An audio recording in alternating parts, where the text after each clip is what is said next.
welcome back to our ongoing history series where we share the stories of the buildings, the traditions, and people of Capon Springs.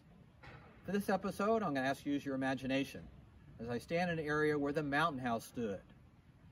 It was finished in 1851 and lasted for about 60 years till it burnt down in 1911. Picture, if you can, 4 stories high above me.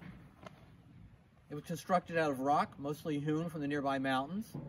It extended down the road here about 294 feet, which brings us to this point right here. That 294 feet takes us right to this intersection where the Hartrue tennis court is.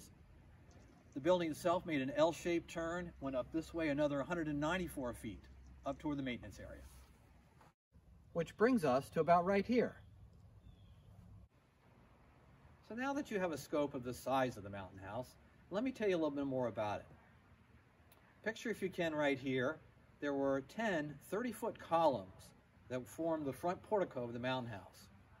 Also picture, if you can, back in 1851, when they opened the Mountain House, they had the keynote speaker in the country here, and he might have stood right about here, and he gave the dedication. Well, this gentleman used that opportunity to begin his bid for the presidency of the United States right here at Capon Springs, and that was none other than Daniel Webster. In the Mountain House at the time, there were 168 guest rooms.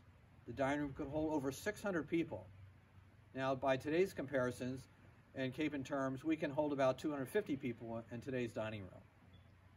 One thing you can share with those guests who were here in the 1850s, all the way up until when the Mountain House burned down in 1911, is the wonderful view you had here from the Mountain House portico. If you looked across the lawn, you would see the Bath Pavilion. And today, it looks pretty much the same.